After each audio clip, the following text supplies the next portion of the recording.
Why do you stay at the table when you know the game is rigged? This is a psychological audit of Edward Thorp, the man who wrote A Man for All Markets and proved you could beat the dealer. In 1961, in the neon-soaked fever of Las Vegas, he stripped the house of its mystery using nothing but logic and a cigarette pack-sized computer. He moved to Wall Street and turned quantitative finance into a weapon of precision. But his greatest discovery wasn't a formula, it was a mirror. By the end of this, I will reveal why the man who could predict the future chose to walk away from $1 billion, and why you likely never will. The air in a casino is designed to make you forget your name. It is filtered, oxygenated, and timeless. In 1955, a physics student named Edward Thorp looked at the roulette wheel and didn't see a game of chance. He saw a planet, a sphere orbiting in a stately, predictable path. He realized the house wasn't winning because they were lucky. They were winning because of information asymmetry. They knew the odds. You didn't. Thorp teamed up with Claude Shannon, the father of information theory, in a basement lab that looked like a graveyard for electronics. They built a computer you could wear in your shoe. They used their big toes to input the speed of the ball. It was the world's first wearable tech, and it gave them a 44% edge. Think about that. A 44% edge in a game where most people are happy to lose slowly. But here is the audit. Thorp and Shannon didn't get rich in the casinos. They were nervous. They were afraid of a mafia shakedown. They had the math, but they didn't have the stomach for the violence. They had discovered the glitch, but they weren't the ones meant to exploit it. Stop. Look at your own life. What is your lucky charm? Is it a stock tip? A system for your career? A gut feeling about a partner? You are likely suffering from apophenia, the human need to see patterns where only chaos exists. You think you're card counting, but you're just guessing. Are you playing a game where you actually have an edge, or are you just a satisficer, masquerading as a maximizer? By 1962, Thorp moved from the wheel to the deck. He proved that blackjack was a game of dependent events. If an ace leaves the deck, it isn't coming back until the shuffle. He published Beat the Dealer, and the world went mad. Thousands of people flooded Vegas with his strategy cards. The casinos panicked. They poisoned his coffee. They changed the rules. They tried to break the math with muscle. But Thorp had already moved on to the biggest casino in the world, the New York Stock Exchange. He realized the market was just a larger deck of cards. He looked for mispriced securities, specifically warrants and options. He founded Princeton Newport Partners in 1969. He didn't bet on whether a stock would go up or down. That was for gamblers. He bet on the correlation between them. He created the first market-neutral hedge fund. For 20 years, he recorded gains with only 3 months of losses. He was the first of the quants, using computers to find small correlations for reliable gain. But even a genius can be anchored. Anchoring is a behavioral glitch where you fixate on a price that means something to you, but nothing to the market. Thorp once watched a neighbor try to sell a house based on its peak market value, ignoring the reality of the crash. The neighbor was anchored to a ghost. What are you anchored to? Is it the price you paid for a failing investment?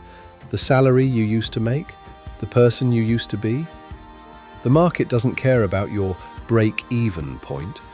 Your brain is lying to you, telling you that if you just wait, the world will return to the version that makes you feel right.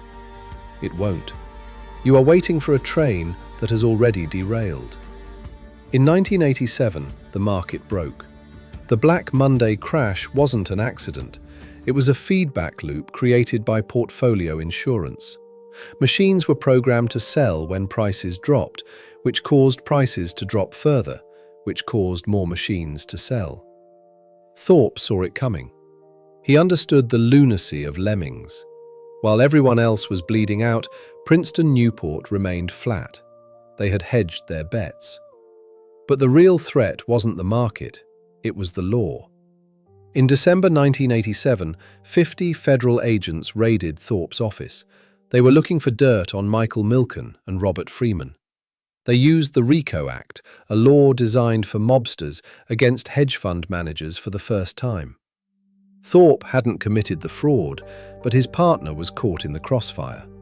The legal fees were $10 million to $20 million. The office was impounded. Thorp realized that even if you win the game, the dealer can still kick over the table. He chose to wind down the firm. He looked at the wreckage and didn't see a failure. He saw an exit. He understood the Kelly Criterion, a mathematical formula for bet sizing.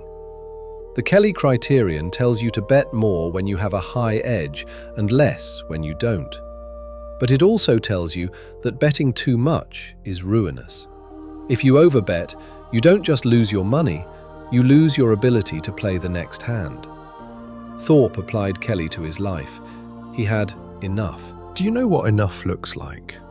Most people on Wall Street think success is getting the most money. Thorp realized success was having the best life. He once heard a story about the author Joseph Heller at a billionaire's party. Someone told Heller that his host made more money in a day than Heller made from his most famous book. Heller replied, "I've got something he could never have, the knowledge that I've got enough." Can you say that? Or is your enough always 10% more than you currently have?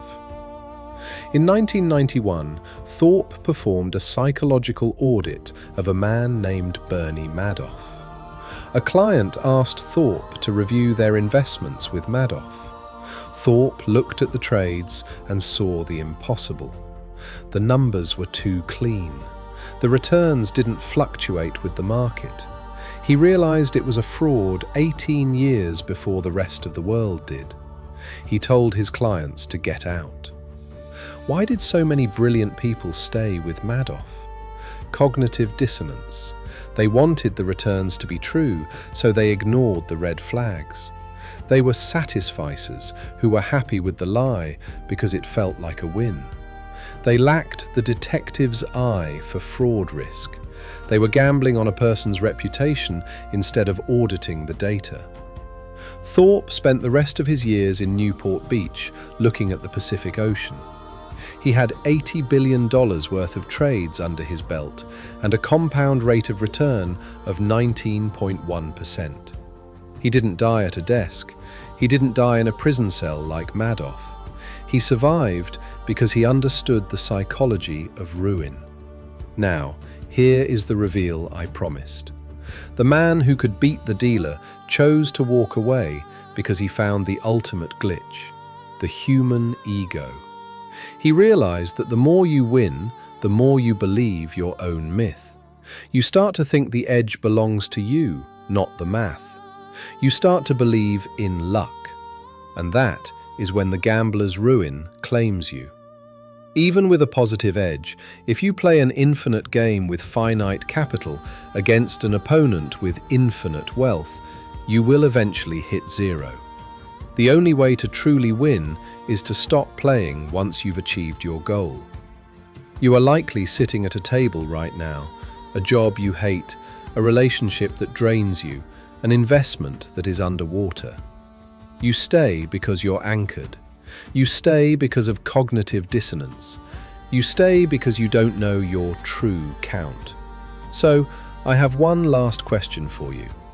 If you were wired up right now, if I could hear the musical tones in your ear telling you exactly when your edge has vanished, would you have the courage to stand up and leave? Or would you stay for one more hand, just to see if you can be the one who defies the odds? The house is waiting for your answer.